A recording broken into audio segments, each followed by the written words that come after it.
El siguiente tema que vamos a ver es la primera parte de wireless. Lo que vamos a ver en esta primera parte solamente es descripción y teoría. La configuración y troubleshooting y más teoría la vamos a ver en la parte 2. Viendo el blueprint, estamos aquí en describir y configurar un cliente de wireless.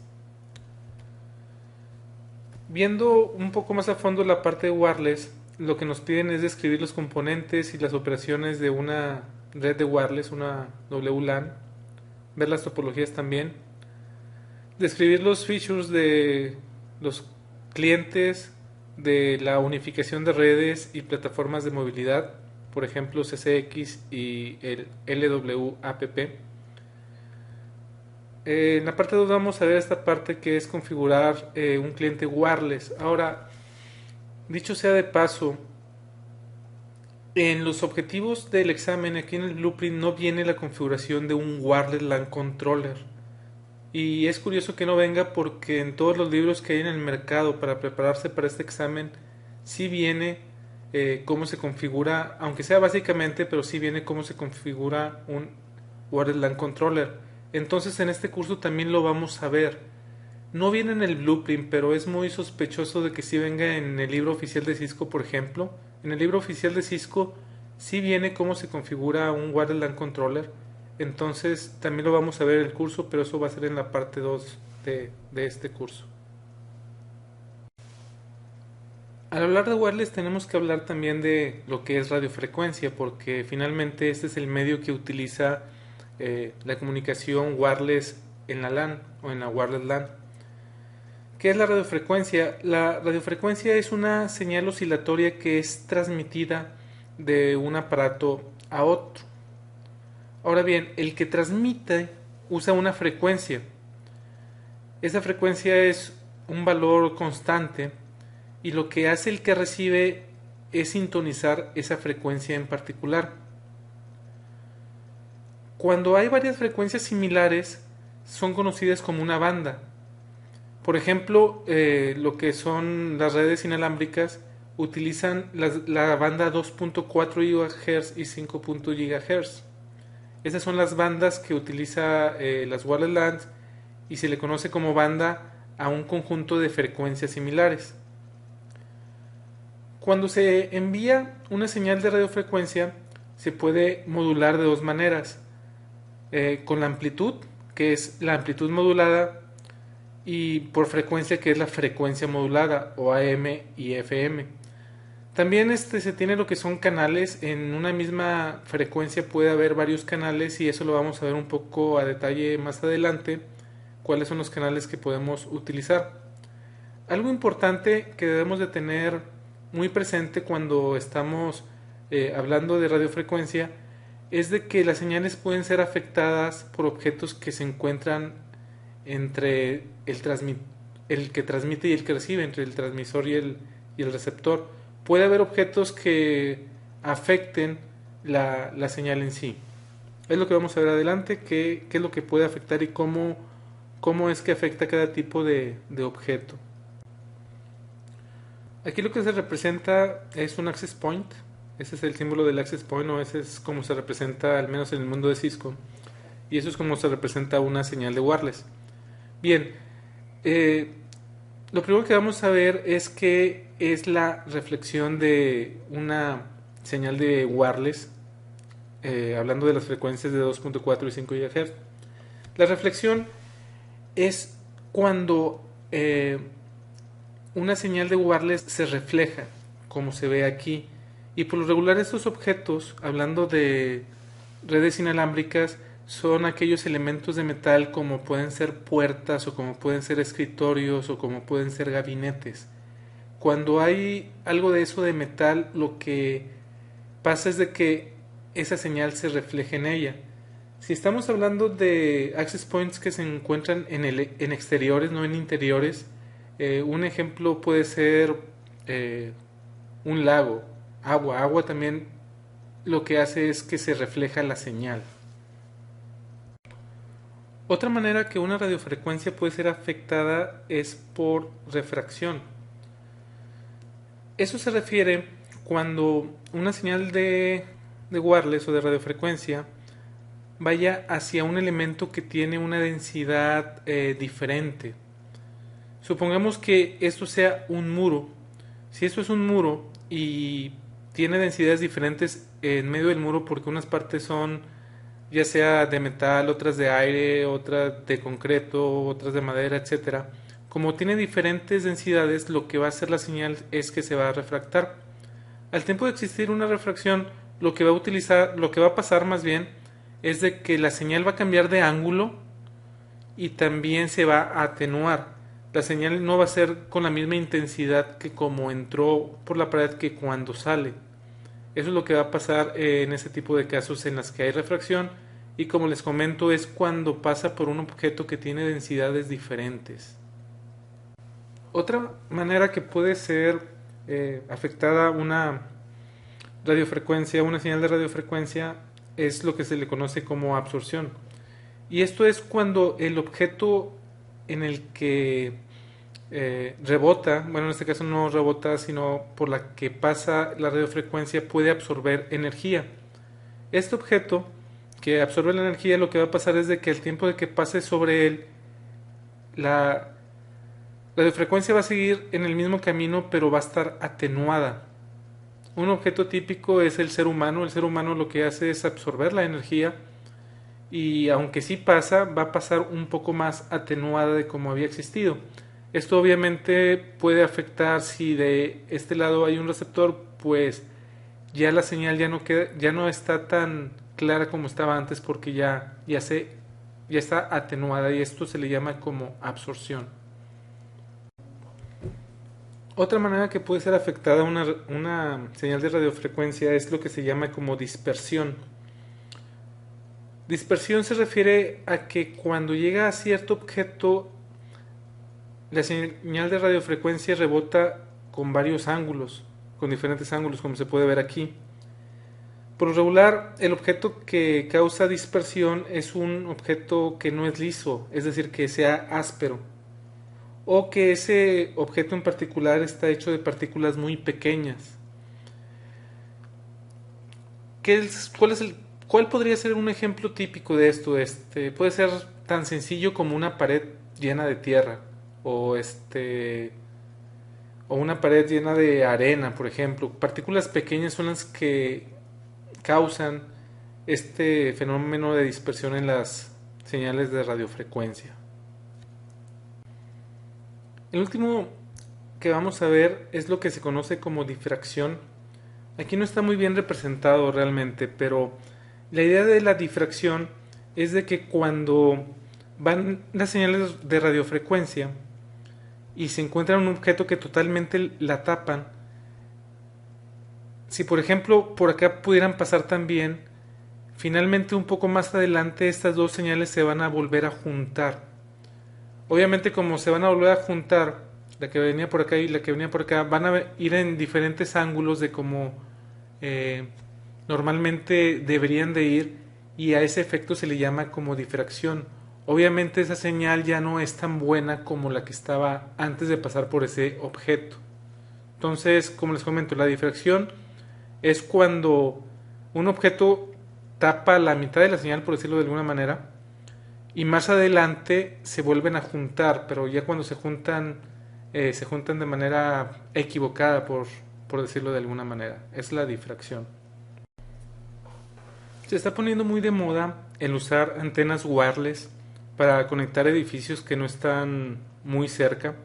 Estamos hablando de edificios que pueden estar hasta, no sé, 10 millas separadas.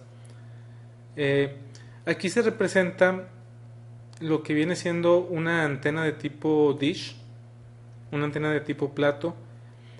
Y cuando utilizamos este tipo de topologías o este tipo de conexiones entre edificios, debemos de hablar de algo que se llama Fresnel Zone. Esta es la zona en la que finalmente está pasando la radiofrecuencia. En este caso no es una línea recta. Deben de tener línea de vista como los que ya han estado en campo deben de saberlo, pero no significa de que solamente es una línea muy pequeña, sino hay este tipo de forma que es como la de, no sé, un huevo alargado,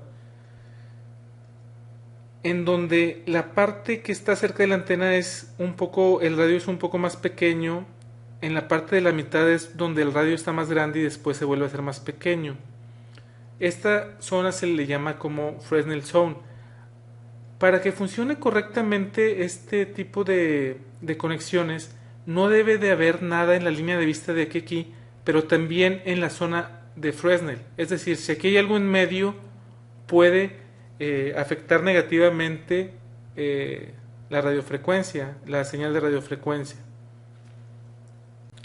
Si tenemos, por ejemplo, como les comentaba, otro edificio aquí en medio entre estos dos, aunque en la línea de vista se vea de que no está estorbando el edificio porque está un poco más abajo, como si está dentro de esta zona de Fresnel, lo que va a hacer es de que la radiofrecuencia en sí se puede desviar o se va a desviar, es un hecho que se va a desviar. Entonces es muy importante el saber cuál es el radio de esta zona de Fresnel para calcular si realmente vamos a tener una buena recepción o no, o si tenemos que poner las antenas más altas de lo que habíamos pensado. Finalmente esas antenas no están directamente por lo regular en los edificios, sino hay una torre y arriba de las torres es donde se ponen las antenas. Es muy común el ver esto, como les digo, se está poniendo muy de moda. Varios clientes de nosotros tienen antenas Cisco de este tipo de plato para comunicarse. La única desventaja que existe el día de hoy en las antenas de Cisco que yo les veo es de que cuando se viene un aironazo, cuando el aire está pegando duro, se voltean las antenas. El día de hoy al menos, todavía Cisco no tiene antenas de tipo rejilla, porque finalmente las de tipo rejilla el aire pasa por ahí y no se voltean las antenas. Las antenas de plato, la gran desventaja que tienen, sobre todo cuando les comento están muy arriba, es de que cuando el aire se viene fuerte se voltean, y si se voltean pues ahora sí que alguien tiene que ir a volverla a alinear. Pero además de eso, de que tenga línea de vista, es importante el entender de que no solamente es de punto a punto, no es una línea recta, sino existe esto que se le llama el Fresnel Zone, y todo eso debe de estar totalmente descubierto. ¿Qué tanto es el radio? Vamos a verlo en el siguiente slide. Como se podrán imaginar, el radio de la zona de Fresnel depende de qué tan alejadas estén las dos antenas. Si por ejemplo las antenas están alejadas solamente media milla, el radio va a ser de 16 pies.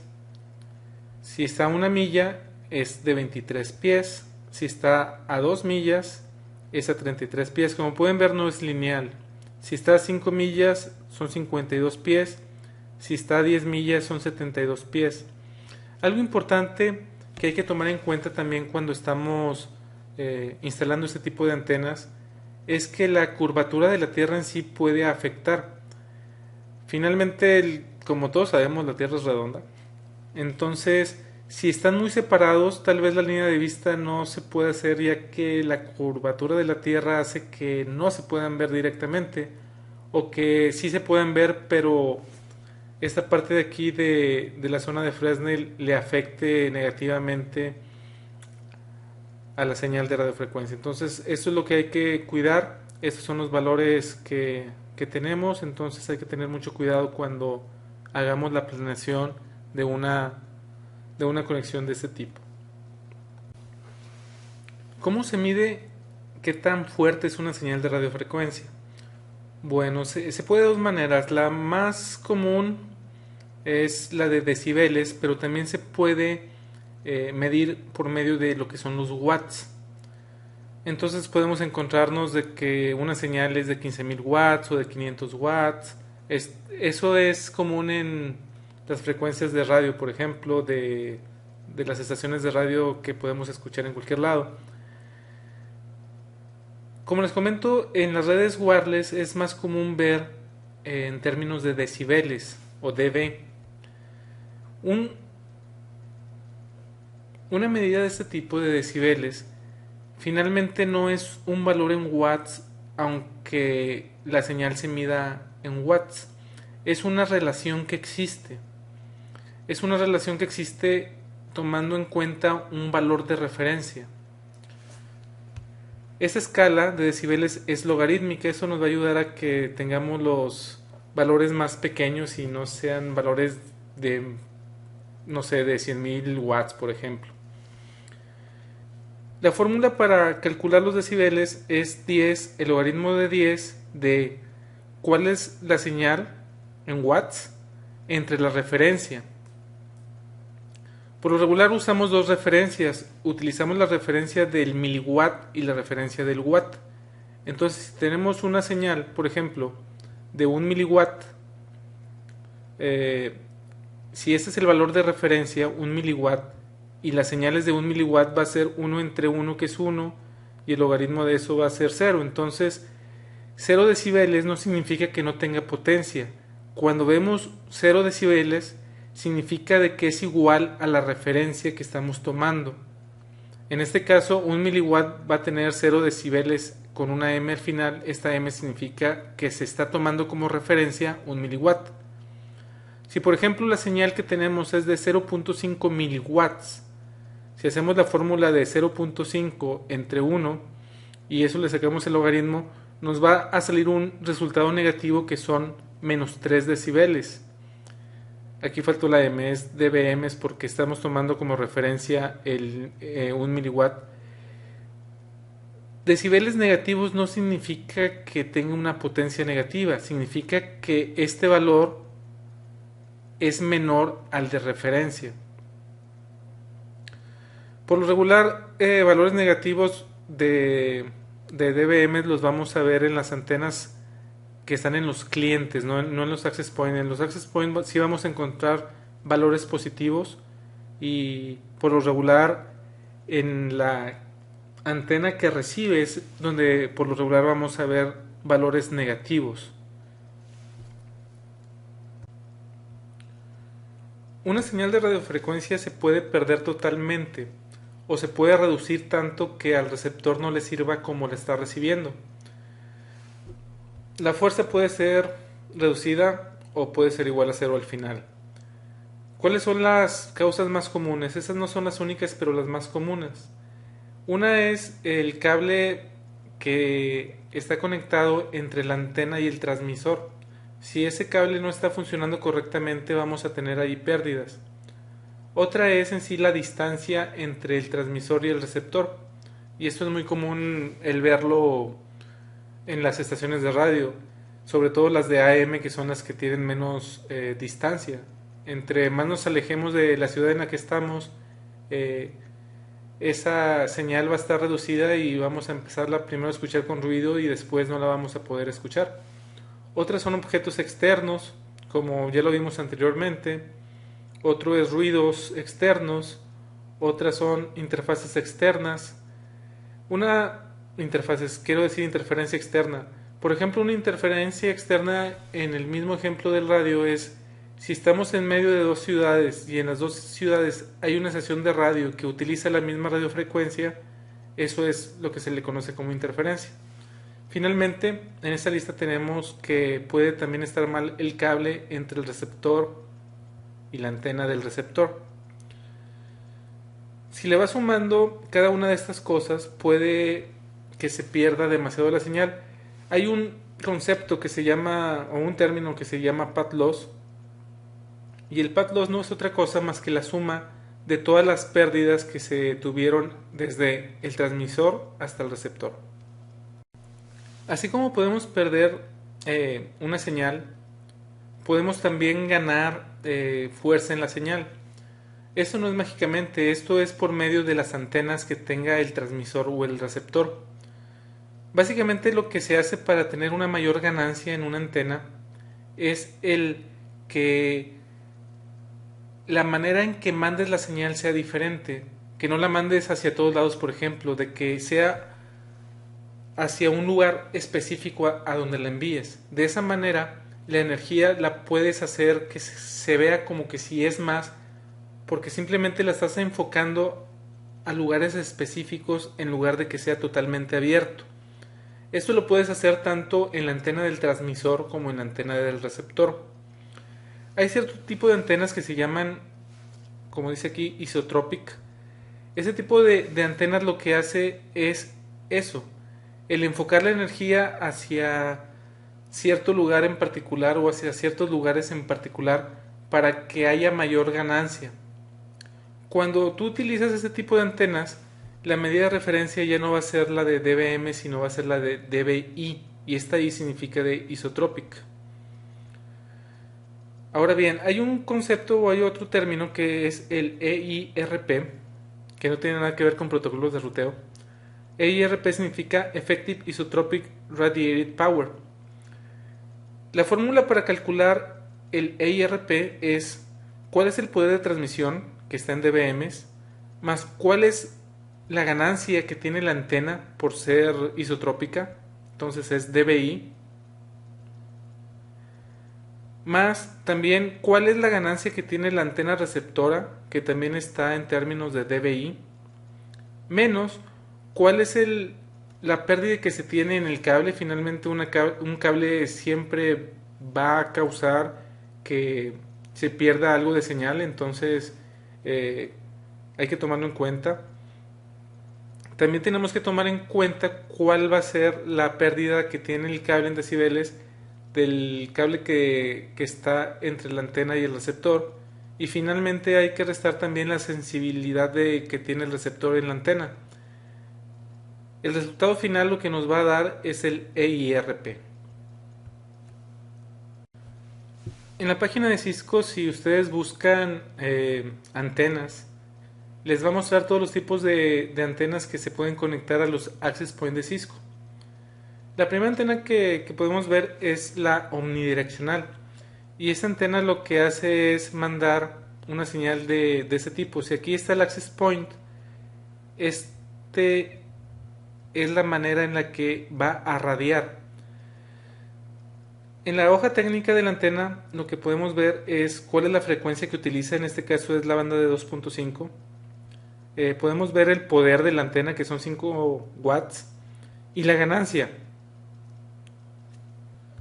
La ganancia en este caso para este tipo de antenas es de 2.2 dBi. Al tiempo de tenerla ahí, eso significa de que la antena es isotrópica, como pueden ver aquí. También lo interesante es ver cuál es la longitud del cable. En este caso es ninguna, porque va directamente conectado en el access point. Por lo regular en un access point puedes poner dos antenas, una que le llaman del lado derecho y una que se llama del lado izquierdo, como se podrán imaginar. Se puede usar solamente una, pero se recomienda el utilizar siempre las dos antenas en los access points, porque eso hace de que si hay interferencia en el medio, sobre todo de cuando vienen de varios lados, esto hace que lo elimine. Entonces es muy importante el saber que en una antena de Cisco, en un access point de Cisco, se pueden conectar dos antenas, y la recomendación es de que se conecten las dos antenas. También la recomendación es de que las dos antenas sean del mismo tipo. Esa es la recomendación de Cisco. Otro tipo de antenas que podemos conectar a los access point de Cisco son unas que se llaman Yagi, que realmente son semidireccionales. El patrón de la radiación es este tipo de aquí. Aquí está el access point. Aquí está la antena más bien del access point. Y se puede ver que es como una forma de huevo. Y hacia un lado es mucho más fuerte que hacia el otro lado, como se puede ver aquí. Este tipo de antenas, por lo regular donde las encontramos son en pasillos. Por lo regular es donde las podemos encontrar en pasillos. Normalmente en producción el 95% de las veces, hablando de antenas que se utilicen dentro de una oficina, van a ser las omnidireccionales, las que vimos anteriormente, pero en el 5% de los casos se van a encontrar tal vez con este tipo de antenas semidireccionales, como la Yagi. Esta, por ejemplo, como se puede ver, también trabaja en la misma frecuencia, pero la ganancia es mucho mayor, es de 10 dBi. Entonces, obviamente esta va a tener mayor distancia que una omnidireccional, pero la gran desventaja que se tiene es de que, pues finalmente, solamente va a ser hacia una dirección. El último tipo que vamos a ver, y no es el único porque realmente Cisco maneja como 20 tipos de antenas, es la de tipo plato o de tipo dish. y estas se les conoce como Highly Directional Antennas. Todas las antenas caen en uno de los tres que acabamos de ver, o puede ser Omni, puede ser Semi o puede ser Highly Directional Antennas. En el caso del dish es para usos fuera de oficinas, es decir, entre edificios. La frecuencia en este caso es la misma de esta antena. La potencia es de 5 watts, pero vean la ganancia es de 21 dBi. Aquí obviamente la longitud del cable, sí hay cables, son de 2 pies. De hecho también en la anterior de Yagi puede ser de 3 pies como se puede ver aquí, o 91 centímetros. En este caso es de 2 pies. Y esta va a ser la ganancia que vamos a tener. Aquí como pueden ver el patrón de radiación es totalmente hacia un lado, hacia atrás es casi nada. Y finalmente del otro lado vas a tener otra antena de este tipo. Estas por lo regular, como les había comentado cuando veíamos lo de la zona de Fresnel, se coloca en una antena fuera del edificio, y por lo regular está en un lugar muy alto para que no haya ningún problema con interferencias de objetos. Ya que vimos todos los tipos de antenas, lo que vamos a ver ahora son los estándares de las redes inalámbricas. En primera vamos a ver cuáles son las agencias oficiales, por decirlo así, que crean lo que son los estándares de las wireless LAN.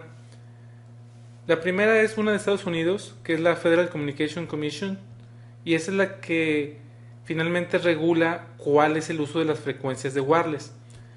Las frecuencias que comentamos hace un momento, las dos, la de 2.4 y la de 5 GHz, esas son bandas no reguladas. Esto quiere decir de que cualquier persona las puede usar y no necesitas de un permiso oficial. Por ejemplo, aquí en México, la agencia que los regula es la Secretaría de Comunicaciones y Transporte. Y si tú vas a utilizar una banda que no está libre, tú tienes que pagar por usar esa frecuencia.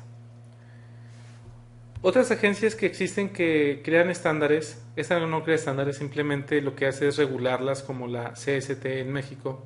Pero los que sí crean estándares son dos. Uno es el IEEE, el famoso IEEE, Electrical and Electronics Engineer Institute, y el otro es el ETSI, que es el European Telecommunication Standard Institute. Estos son los que han creado y los que crean los estándares del 802.11, que son los estándares para usar las redes inalámbricas. Ya hablando de los estándares que se han creado del 802.11, el primero que existió es el 802.11b. El 802.11b utiliza la banda de 2.4 GHz, que realmente, como les comentaba, una banda es son varias frecuencias similares, por lo que realmente se utiliza desde la 2.4 hasta la 2.5. Esas son las frecuencias que se utilizan. A esta banda también se le conoce como ISM, que significa Industrial, Scientific and Medical. Esta banda tiene 14 canales, pero no podemos usar los 14 canales al mismo tiempo. Solamente podemos usar 3 para que no haya un overlapping, para que no se crucen entre ellas. Si utilizamos frecuencias en el mismo canal, lo que va a utilizar es de que va a haber interferencia. Entonces, si no queremos tener interferencia en esta banda, podemos usar solamente 3 canales diferentes. En el caso de wireless, los que utilizamos es el 1, el 6 y el 11. Esto quiere decir que podemos tener 3 access points sin que entre ellos se den interferencia si uno utiliza el canal 1, si otro utiliza el canal 6 y si otro utiliza el canal 11. Si dos access points utilizan el canal 1, por ejemplo, los dos utilizan el mismo canal y la frecuencia que están usando, o la señal que están usando, llega al mismo lugar, en ese lugar donde llega al mismo lugar, en ese lugar no vas a tener señal, porque están dos tratando de transmitir al mismo tiempo, se va a escuchar puro ruido. La manera de modular esa señal no es ni con AM ni con FM, es decir, no es ni con la amplitud ni con la frecuencia, sino utiliza algo que se le llama Direct Sequence Spread Spectrum o DSSS Modulation. Con este tipo de emulación lo que vamos a hacer es de que vamos a poder tener en esa wireless LAN 1, 2, 5.5 o 11 megabits. Esos son los data rates que podemos utilizar con el 802.11b. Como se podrán imaginar, si estamos cerca del access point sí vamos a poder llegar a los 11 megabits, pero si estamos muy lejos, entre más nos vayamos alejando, no vamos a poder tener 11 megabits. De 11 megabits se va a ir a 5.5. Si nos alejamos más, de 5.5 se va a ir a 2, y si nos alejamos más se va a ir a 1. El siguiente estándar que se creó fue el 802.11g, que también utiliza la misma banda. También, obviamente, como utiliza la misma banda, tiene 14 canales, pero nada más podemos usar 3 al mismo tiempo, que son los mismos, 1, 6 y 11. La gran diferencia es la modulación que utiliza. No usa la DSSS, utiliza la que se llama Orthogonal Frequency Division Multiplexing o FDM, y con esto lo que vamos a ganar es de que podemos llegar hasta 54 megabits por segundo. Otra vez, esto es si estamos cerca del access point. Entre más nos alejemos, en lugar de 54 vamos a tener 48 o 36 o 24 o 18 o 12 o 9 o 6. Si nos alejamos más todavía, lo que va a pasar con el 802.11g es de que es compatible con el 802.11b, entonces también podemos tener 11, 5.5, 2 y 1 utilizando de SSS. Esto es si nos alejamos más. Ahora, si tenemos un cliente que no, su tarjeta de red wireless no es compatible con 802.11g, sí puede usar la 802.11b, y claro que no va a tener estas velocidades, sino va a tener estas velocidades nada más. Aunque esté muy pegado, no va a poder alcanzar los 54 megabits por segundo porque finalmente su antena no lo soporta el estándar de 802.11g. Pero es importante el saber de que un access point que sea 802.11g automáticamente también es 802.11b. El último estándar que vamos a ver a detalle es el 802.11a. Este estándar utiliza otra banda, utiliza la banda de 5 GHz. Se divide en 3 bandas la banda de 5 GHz. Una es la lower o es la baja, la media y la alta. Esas son las frecuencias que utiliza cada una de ellas. Para lo que se recomienda cada una de ellas es la banda baja, es para usos dentro de alguna oficina o dentro de alguna casa, es para interiores. La de en medio utiliza tanto para interiores como para exteriores, y la alta solamente para exteriores. En este caso tenemos cuatro canales que no hacen overlapping en cada una de ellas, entonces podemos tener hasta 12 canales diferentes utilizando la 802.11a. Utiliza también la modulación OFDM, y por lo tanto las cantidades de megabits que puede utilizar gracias a esta modulación es igual que la 802.11b, 11g, perdón, que es de 54, 48, 36, 24, 18, 12, 9 y 6. Lo interesante de esto es que utiliza una banda diferente a las anteriores, y es una gran ventaja porque la banda que habíamos visto en la B y en la G, que es la de 2.4, esta banda es utilizada por ejemplo por microondas. Así que si por ejemplo en su casa ustedes tienen una red inalámbrica que tengan un modem inalámbrico y utilizan ya sea la B o la G, ese estándar, no sé si han notado, pero si alguien empieza a usar el microondas, la señal de wireless desaparece. Se quedan sin conexión totalmente. Y esto es porque hay interferencia con el microondas, porque utiliza la misma banda. Ahora, la de 5 GHz también hay elementos que pueden utilizarla. Por ejemplo, los teléfonos inalámbricos. Los teléfonos inalámbricos hay algunos de 5 GHz y hay algunos de 2.4. Los de 2.4 son más baratos. pero la gran ventaja es de que por lo menos no van a tener problemas con el microondas. Ahora, los juguetes que tienen antenas utilizan también estas dos bandas.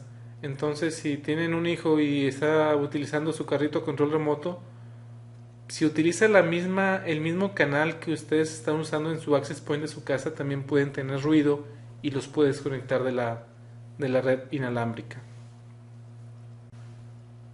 Como se podrán imaginar, como utiliza diferente banda que la B y la G, un access point que sea 802.11a no es compatible con 1B o con 1G.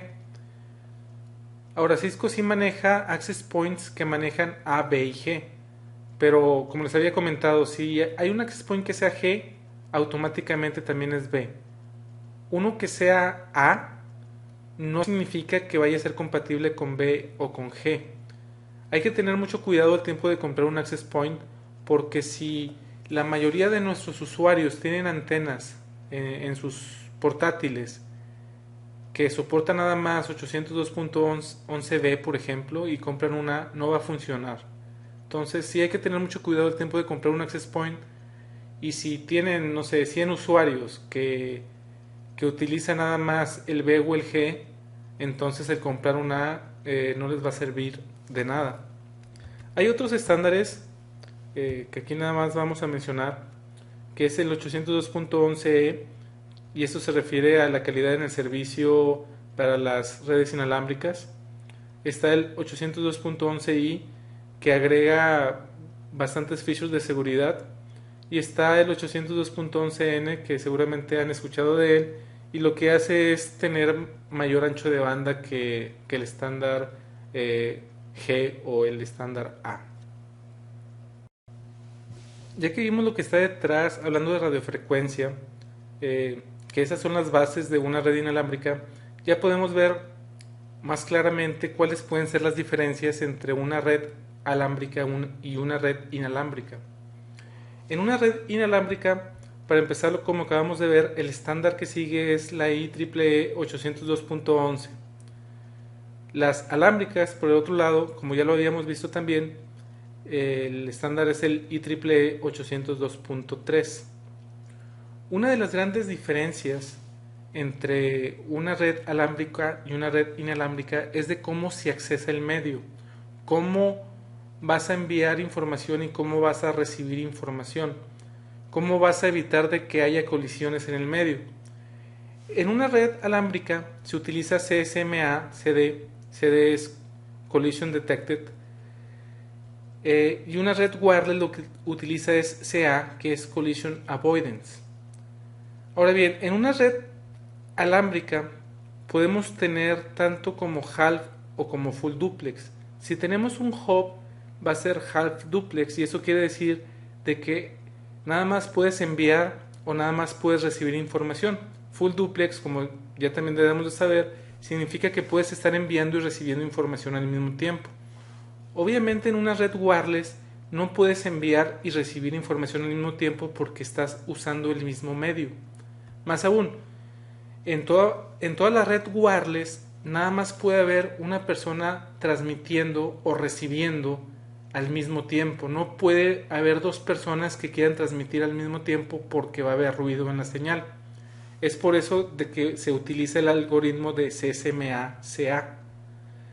Eso también es importante el tenerlo claro, de que finalmente un access point es como un hub en el que nada más puede transmitir o recibir una señal al mismo tiempo, y esto quiere decir de que no podemos tener muchos clientes de wireless en un mismo access point, porque si eso sucede la red va a ser totalmente lenta. Entonces lo que recomienda Cisco es tener de 20 a 25 usuarios máximo por cada access point. Más de 25 la red simplemente va a estar muy muy lenta, porque todos van a querer recibir o transmitir al mismo tiempo y no se va a poder. Entonces eso también hay que tenerlo en cuenta. Vamos a ver a detalle cómo funciona el CSMA-CA. CSMA-CA significa Carrier Sense Multiple Access Collision Avoidance. Vamos a ver un ejemplo en el que tenemos 3 computadoras portátiles con wireless, en la que en este momento la primera laptop está transmitiendo y estas dos quieren transmitir.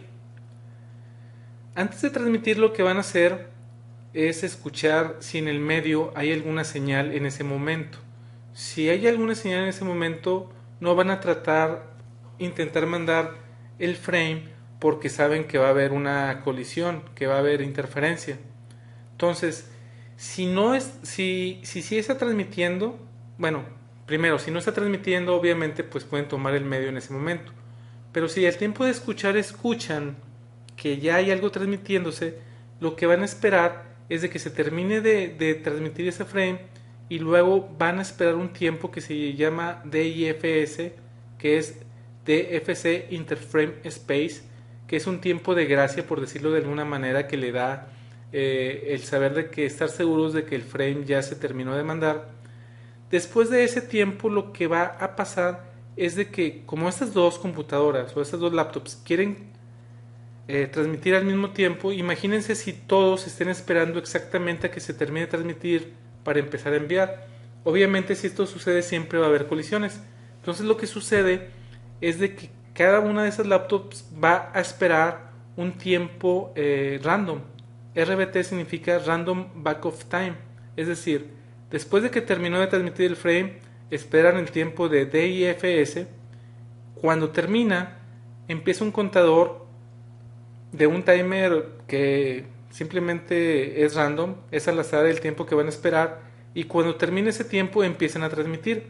En este caso, este laptop de aquí, el tiempo aleatorio fue menor que el de abajo, entonces como fue menor, este empezó a transmitir. Cuando termina su tiempo, el tercero, esta PC, se da cuenta de que ya alguien está transmitiendo, entonces va a tener que volver a esperar. Igualmente, cuando termina de esperar, espera el tiempo de DIFS, que es el DFC Interframe Space, y después de eso espera un tiempo aleatorio y después ya permite. Esta es la manera en la que funciona el tomar el medio en una red inalámbrica. El siguiente concepto importante también, sobre todo para el examen, es lo que se le conoce como Wireless Service Set. Existen tres. Existe el IBSS, que significa Independent Basic Service Set. Está el BSS, que significa Basic Service Set. Y está el ESS, que significa Extended Service Set. El IBSS también se le conoce como ad hoc, y es cuando existe una conexión entre dos elementos de wireless, pero que no existe un access point. El access point también se le conoce como DS o Distribution System. En el caso del IBSS se conectan directamente los usuarios finales, no hay un access point en medio. Es lo más importante que hay que recordar en el de IBSS. En el BSS la diferencia es de que para que te puedas comunicar entre un usuario final y otro, debe de haber algo en medio que es un access point. Entonces, la asociación que existe es de la laptop hacia el access point y del access point hacia la laptop. En un BSS jamás va a haber comunicación directa entre dos computadoras wireless. El último es el ESS, que es el Extended Service Set, y es cuando el access point está conectado a la red alámbrica. Cuando tenemos un switch en medio entre un access point, puede ser 1, 2, 3, 4, 5 access points, los que sean, o nada más puede ser uno, no importa. Si el access point está conectado a un switch, es ESS, porque lo que estás logrando hacer es de que los que se conecten al access point tengan acceso también a la red que es alámbrica, no solamente a la inalámbrica. Estos conceptos son importantes para el examen, el saber cuáles son las diferencias entre los tres. Como les comento, el SS Extended significa que está conectado a un switch, no necesariamente que haya dos access points, puede haber nada más uno. Ahora bien, hablando de los service set de BSS y ESS, que son cuando tenemos un access point, es decir, cuando los clientes no se pueden comunicar directamente, ¿cómo es de que el cliente se asocia a ese access point? Como dice aquí, debe de haber una membresía entre el cliente y el access point. debe de haber por lo menos estas tres variables. Una es que el SSID, Service Set Identifier, sea el mismo. El SSID, si ustedes han conectado a una red wireless, lo primero que ven cuando se van a conectar con su cliente es de que vienen algunos nombres. Por ejemplo, si van al aeropuerto, a lo mejor dice aeropuerto, o a lo mejor si van a un restaurante, dice Starbucks, por ejemplo. Ese es el SSID.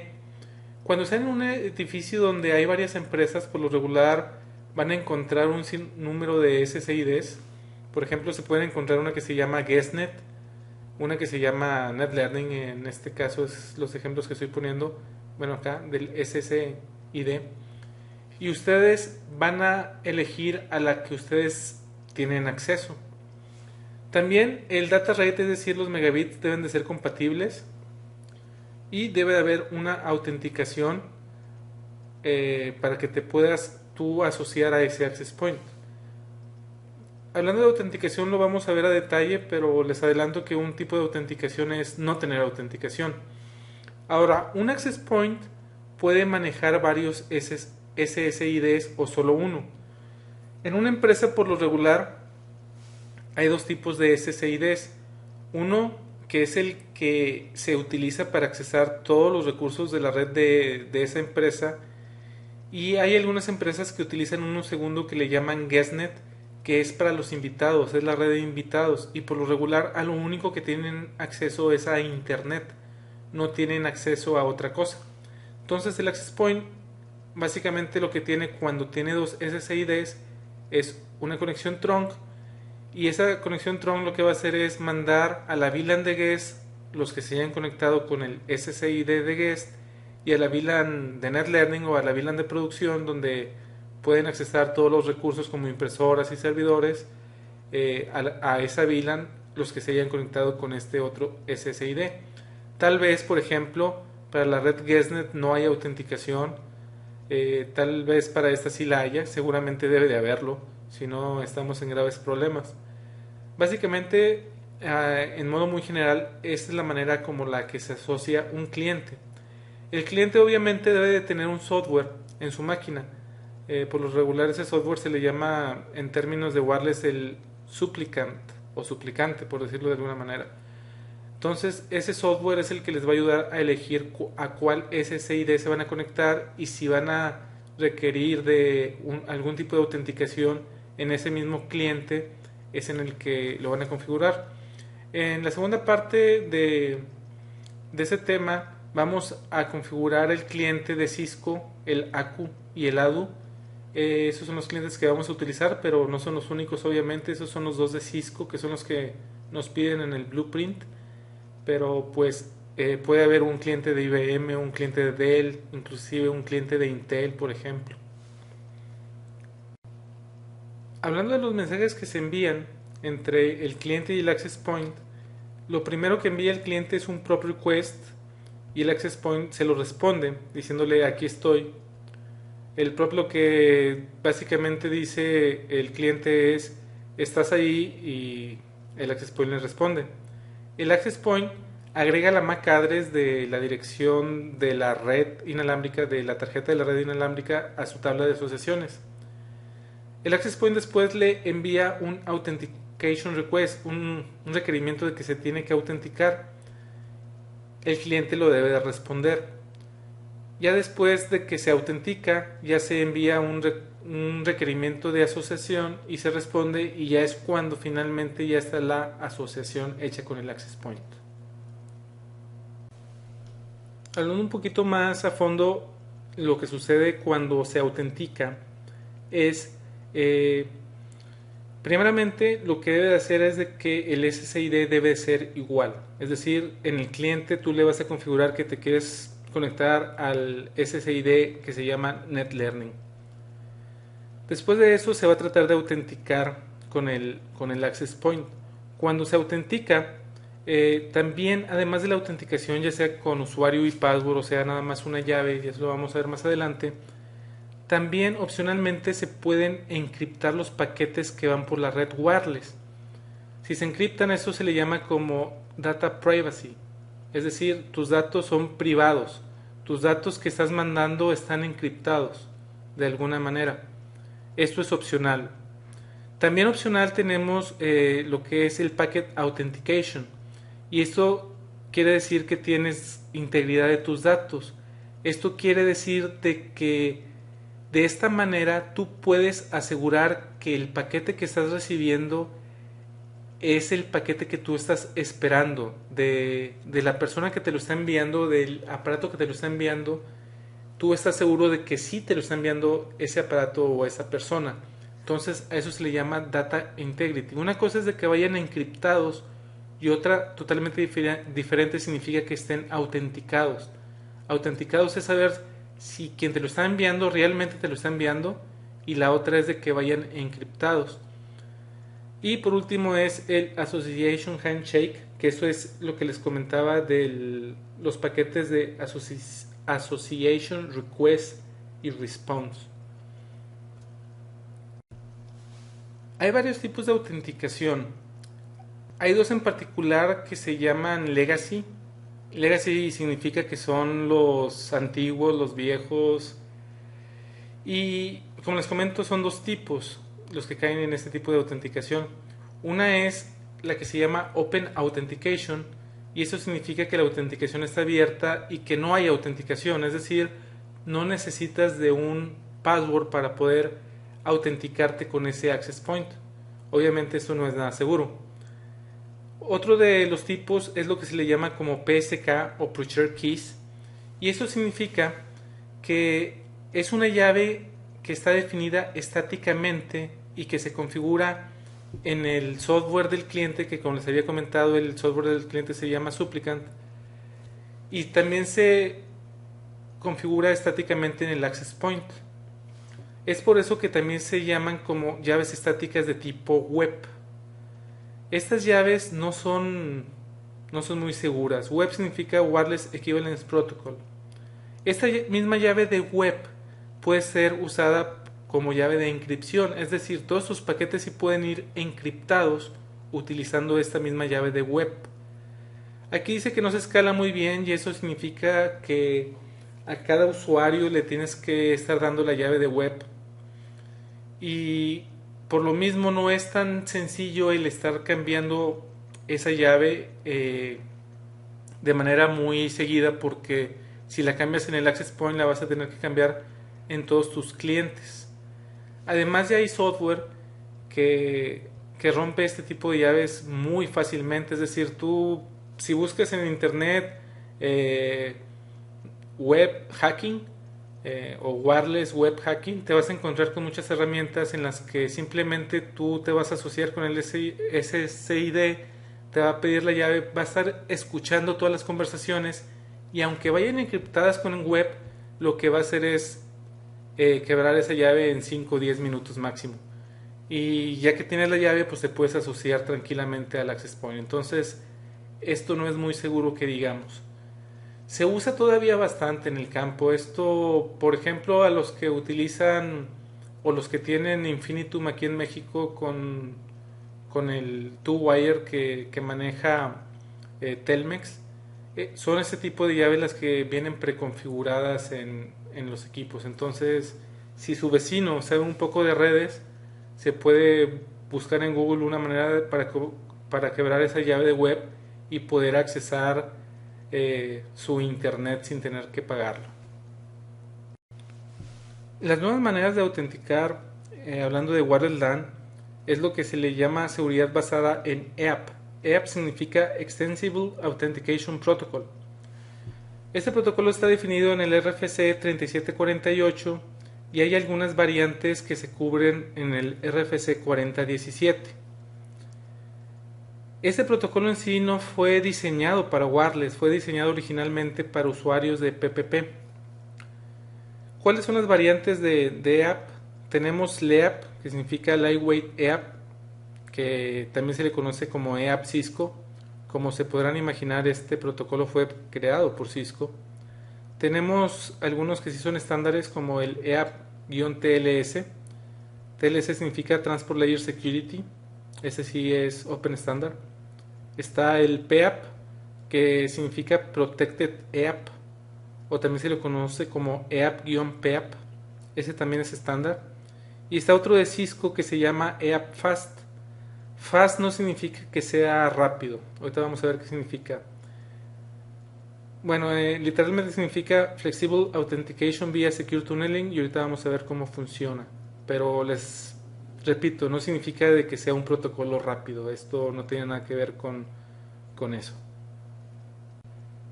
LEAP o Lightweight EAP o EAP Cisco, como ya les había comentado, fue desarrollado por Cisco. Y básicamente lo que utiliza es una autenticación utilizando un servidor Radius. Radius significa Remote Authentication Dial-in User Server Service. Y eso no es otra cosa más que un servidor que nos va a ayudar a tener una base de datos de usuario y password. De esta manera, una de las grandes ventajas que tenemos es de que el usuario y el password es por persona, es por usuario. Y si queremos cambiarlo, nada más tenemos que ir a cambiarlo a ese servidor y decirle al usuario que lo cambió. De hecho, el Radius puede interactuar con, por ejemplo, con directorio activo, para que cuando el usuario cambie su password en directorio activo, este se vea en el Radius y ahora puede cambiar el password él solo y no tenemos que ir nosotros como administradores al servidor. Obviamente el Access Point y el Radius también tienen que autenticarse entre ellos, entonces es importante saber que también existe esto. Se utilizan users y passwords como tal, y también hay llaves de web, pero estas son generadas dinámicamente por el servidor Radius, y cada llave web es diferente para cada una. Ahora, estas llaves web, para lo que nos van a servir es para encriptar nuestros datos. Para que los datos vayan encriptados van a usar llaves web, pero como estas llaves web son generadas dinámicamente y se requiere de reautenticación después de cierto tiempo, es muy difícil que alguien nos pueda adivinar esas llaves web, y si lo hacen va a ser por muy corto tiempo. Además, como para poder entrar a la red wireless no solamente necesitas las llaves web, porque esas nada más son para encripción, entonces lo que significa es de que nadie más va a poder entrar al menos de que tenga un usuario y un password. El otro protocolo de autenticación, o la otra variante de app, la TLS, que significa Transport Layer Security, este está definido en el RFC 2716. Este está basado en Secure Socket Layer SSL. Lo interesante de este protocolo es de que utiliza certificados digitales como credenciales, es decir, no es un usuario y un password, sino es un certificado digital que debe de estar en tu computadora. Eso quiere decir que cada access point y cada cliente debe de tener generado un certificado, y ese certificado debe estar firmado por algo que se le llama como Certificate Authority. Un Certificate Authority, o sea, es un servidor en el que lo que hace es generar certificados y firmarlos, el decir de que sí, eres tú. Entonces, con este tipo de autenticaciones ni siquiera necesitamos users y password, porque finalmente lo que necesitamos tener instalado en nuestra máquina es un certificado que esté generado por esa Certificate Authority o esa autoridad certificadora. Ahora bien, también utiliza llaves web que también son generadas dinámicamente, también para cada cliente, y se utilizan para la encripción de sus datos. Hay una reautenticación que se pide, y esto se hace para que estas llaves de web se generen otra vez y sean otras diferentes. Este protocolo que vamos a ver ahora, que es PEAP o Protected EAP o EAP-PEAP, trabaja muy similar al TLS. También requiere de un certificado digital. También requiere de un servidor de autenticación que es el CA. Pero la autenticación, la diferencia es de que se hace con MS Chat versión 2, es decir, con el Microsoft Challenge Handshake Authentication Protocol versión 2. En este tipo de autenticación también las llaves de web son generadas dinámicamente para cada cliente va a tener llaves diferentes, y también son utilizadas para encripción, y también hay una reautenticación forzada que se utiliza para generar llaves nuevas. Como pueden ver, es muy parecido. La única diferencia es que la autenticación es por medio de el protocolo MS-CHAP versión 2. El último protocolo que vamos a ver de EAP es el EAP FAST. FAST, como les había comentado, significa Flexible Authentication via Secure Tunneling. Este también fue desarrollado por Cisco. En este el cliente no necesita utilizar certificados digitales. Como funciona es de que se crea un túnel entre el cliente y el servidor de autenticación usando lo que se le conoce como PAC, que es el Protected Access Credential. Esa es la única credencial que se necesita para construir el túnel. Ya cuando el túnel está construido, el cliente utiliza un username y un password, y ya es cuando el cliente ya puede acceder a la red inalámbrica. Igualmente que como los otros, las llaves web también son generadas dinámicamente para cada cliente, es decir, cada cliente va a tener llaves diferentes y se utilizan nada más para la inscripción. También existe la reautenticación forzada que hace que el cliente vuelva a pedir unas nuevas llaves. Eso es básicamente para lo que sirve la reautenticación. Otro protocolo de autenticación es el WPA. WPA significa Wi-Fi Protected Access. Este fue desarrollado por la alianza de Wi-Fi o Wi-Fi Alliance. Aquí el cliente puede usar la autenticación usando 802.1x o usar PSK, que son, como habíamos visto, el Pressure Key. Obviamente es más seguro usar 802.1x. Con 802.1x lo que tenemos es de que hay una autenticación mutua entre el servidor y el cliente. Aquí también tenemos lo que se le llama Data Privacy, que es decir que nuestros paquetes van a ir encriptados, y lo que utiliza para encriptar los paquetes es el protocolo TKIP, que significa Temporal Key Integration Protocol. La diferencia de WPA con EAP es de que aquí sí tenemos Data Integrity. Si recuerdan, les había comentado que Data Integrity significa el autenticar de que quien te está enviando ese paquete es quien dice que te lo está enviando. Esto lo logra usando lo que se le llama MIC, que es el Message Integrity Check. Ahora bien, también se generan llaves de web que también son utilizadas para encripción, al igual que TKIP, pero la reautenticación es más seguida que con EAP. De hecho, la reautenticación es por medio de cada paquete que se envíe. Cada paquete que se envía es diferente, tiene diferentes llaves de web. Entonces se podrán imaginar que el tratar de quebrar la llave de web es imposible, porque solamente un paquete lleva esa llave y el siguiente paquete ya va a llevar una llave diferente. Entonces WPA es mucho más seguro de cualquier protocolo de los que hayamos visto hasta ahora. El otro protocolo, que este es el último que vamos a ver de seguridad, es el WPA2, que significa Wi-Fi Protected Access versión 2. También fue desarrollado por la alianza de Wi-Fi, y ese está basado en el estándar 802.11i. Este también utiliza Data Privacy usando TKIP igual que WPA, pero la diferencia es de que tiene compatibilidad con AES, es decir, también podemos usar Advanced Encryption Standard. Otra cosa importante es de que utiliza PKC, que se le llama como Proactive Key Caching, y esto nos va a servir de mucho para cuando hacemos roaming de APs. Roaming de AP significa de que si la laptop en la que estoy trabajando estoy asociado con un access point y ya me asocié con él, cuando me mueva, lo que normalmente pasa es de que me asocio a otro access point que ahora está más cercano a mi nueva localidad, y se vuelve a reautenticar. La diferencia es de que si usamos PKC, esa reautenticación no sucede.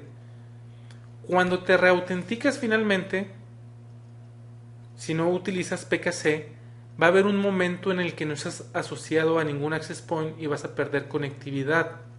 Entonces la gran ventaja de usar PKC es de que esto no va a suceder. Es decir, no importa que hagas roaming de access point, de que cambies de un access point a otro, de que cambies de una célula que sirve a ese access point a otra, no te tienes que volver a autenticar desde el principio. Solamente te autenticas en el primer AP, y si de ahí te empiezas a mover de AP y todos utilizan WPA2, no vas a necesitar reautenticarte, y esto lo que significa es de que no te va a desconectar y conectar, y puedes perder, no sé, si por ejemplo estás bajando un archivo de internet, en ese momento en el que te cambias, si de donde lo estás bajando se pone muy roñoso y al tiempo de que te desconectes ya no, esa sesión de TCP se pierde, pues vas a tener que volver a empezar desde el principio. En cambio, si utilizas PKC no te va a pasar eso. Cisco finalmente se da cuenta de que no necesariamente todo en tu red es Cisco. Probablemente tengas un access point de Cisco, pero tu tarjeta de red inalámbrica no sea Cisco, y de hecho es en el 95% de los casos en el que tienes un tipo de red inalámbrica diferente a que sea Cisco, y si te quieres conectar a un access point de Cisco debes de seguir ciertos estándares, por decirlo de alguna manera. Lo que hace Cisco es tener un programa que se llama Cisco Compatible Extensions o CCX, en el que declara que ciertos tarjetas de red, por ejemplo, sí son 100% compatibles con los access point de Cisco. Hay varias versiones de CCX, está desde la versión 1 hasta la versión 4, y la diferencia es de cuáles son los features que soporta. Por ejemplo, CCX versión 1 es 802.11 lo básico, compatibilidad con Wi-Fi, autenticación 802.1x con LEAP, y puedes tener múltiples SSIDs. Eso es lo que maneja CCX versión 1. CCX versión 2 ya maneja WPA, igualmente maneja 802.1x Authentication, ya tienes el Fast Roaming con CCKM, y también está lo del RF Scanning para las Wireless Line Site Surveys. CCX versión 3 maneja WPA2, incluye encripción AES, ya maneja la autenticación EAP Fast, y también maneja los estándares de calidad en el servicio, que es el 802.11 de QoS. Finalmente, al menos hasta el día de hoy, existe la CCX versión 4, que ya soporta lo que es NAC, que es el Network Admission Control. NAC es varios elementos de red que te ayudan a decir si tu red, más bien si tu PC que quiere entrar a la red está en buenas condiciones. Es decir, te checa que si el antivirus lo tienes instalado, si los últimos patches de Windows los tienes, etcétera. Eso es lo que hace NAC. Y ya el CCX versión 4 lo soporta, hablando de redes inalámbricas. También está el Call Admission Control para cuando utilizas voz sobre IP. También te reporta métricas de voz sobre IP. Ya tiene un mejor roaming. Y también ya tiene lo que es RFID, que es el Radio Frequency Identification.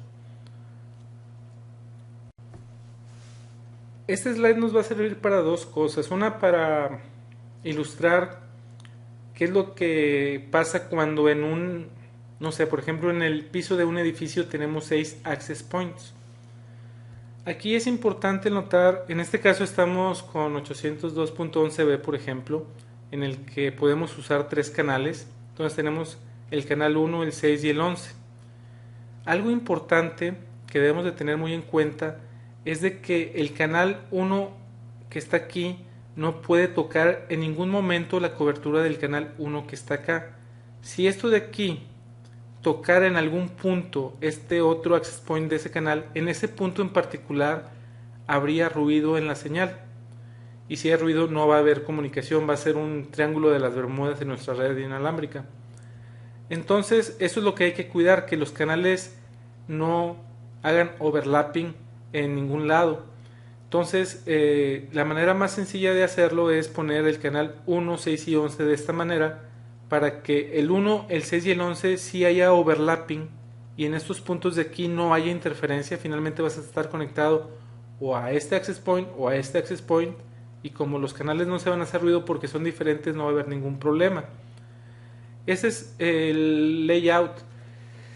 Cuando nos toca hacer un site survey se refiere a identificar en qué lugares vas a poner un access point.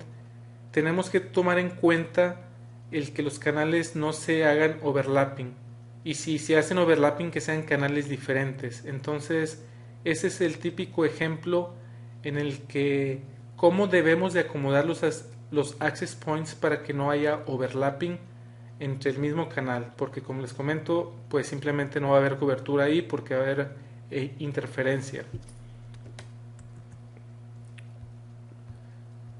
Ahora, es diferente hacer el site survey a diferentes velocidades. Por ejemplo, si tenemos este piso y hacemos el survey a 2 megabits por segundo, nos encontramos que necesitamos 6 access points. Pero si hacemos ese mismo survey pero a 5.5 megabits, nos encontramos que ahora no necesitamos 6, necesitamos 12. ¿Cuántos access points ocupas en cierto lugar? Todo va a ir dependiendo de qué tanto elementos, por ejemplo, de metal existan, que nos puedan hacer que rebote la señal. Entonces, el decir de que en una oficina de 20 metros por 20 metros ocupamos 2 access points no es cierto, depende de cada piso. Entonces, el comprar los access points sin hacer un site survey es una muy mala idea. Lo ideal es de que alguien que sepa hacer site surveys lo haga, para que pueda determinar con exactitud cuántos access points vas a necesitar para que realmente haya señal en todos lados, y obviamente hablar con el cliente y el saber exactamente a qué velocidad quieren estar trabajando, porque obviamente si queremos trabajar, si estamos hablando del 11G, si queremos trabajar arriba de 50 megas, pues vamos a ocupar muchos access points. Lo interesante también es ver el layout cuando son varios pisos, porque finalmente el techo a veces no es tan fuerte, por decirlo así, o no es tan denso para que la señal del access point de un piso de arriba o de un piso de abajo no pase. Entonces tenemos que cuidar también los canales entre los pisos, porque finalmente si utilizamos la misma frecuencia entre este access point y ponemos otro access point aquí y es la misma frecuencia, seguramente todo este lugar de aquí no va a funcionar adecuadamente. Entonces debemos de también de cuidar esto en tercera dimensión, no nada más visto por aquí, que es desde una vista aérea, sino verla también desde una vista desde 3D. ¿Qué es lo que sucede cuando cambiamos de access point porque nos cambiamos de lugar? Bueno, hay dos maneras. El cliente puede de manera proactiva estar buscando otro access point antes de necesitar el roaming. ¿Cuándo ocupas roaming? Ocupas roaming cuando la señal que te está llegando del access point que estás asociado ya no es buena. Entonces, por lo regular, tú en el software del cliente hay una opción en la que dices si quieres que sea agresivo para cambiar de access point o no. Si quieres ser muy agresivo, entonces va a estar buscando en cada momento el access point. Ahora, el que lo esté haciendo de manera agresiva significa que finalmente tiene que dejar esa frecuencia en la que está por un momento y buscar otros canales, o dejar ese canal más bien y buscar otros canales de otros access points. La otra manera de que el cliente puede estar configurado es de que solamente va a intentar hacer el roaming cuando lo necesite, es decir, cuando el access point al que está asociado ya perdió la conexión con él. Entonces ese es el otro lado de la moneda. Hay clientes que se pueden configurar que ni sean tan agresivos ni sean tan pasivos, sino un término medio. ¿Cómo se hace la decisión? Pues es que tan fuerte está la señal, la calidad de la señal, un término medio extraño que es access point beacons, que es ruido también, colisiones o interferencia. Estas son las decisiones por las que puede un cliente decir si se va a cambiar de access point o no. Ahora, el cliente puede escanear de dos maneras: de manera pasiva, que solamente está escuchando si hay access points o no en otros canales, Y la otra manera es de manera activa, en la que además de estar escuchando también manda prop request para tratar de irse a otro access point. Como les comento, si hace esto, finalmente para poder mandar un prop tiene que dejar el canal en el que está, entonces va a haber un momento en el que se va a desconectar y se va a intentar buscar otro access point. Hay escenarios en el que esto no lo quieres tener, es decir, de que el cliente no sea tan proactivo en cambiar de access point porque se puede estar haciéndolo cada rato y el cliente finalmente va a sentir que la red inalámbrica está muy lenta. Con esto terminamos la primera parte de wireless. En la segunda parte vamos a ver un poquito más de teoría, pero además de la teoría vamos a ver cómo se configura el Wireless LAN Controller. Bueno, primero vamos a ver qué es un Wireless LAN Controller y después vamos a configurarlo. Y también vamos a configurar el cliente de Cisco o los dos clientes de Cisco, el ACU y el ADU. Cualquier duda que tengan, ya sea de la primera parte o de la segunda, en los foros va a haber una parte de wireless en la que pueden hacer sus preguntas.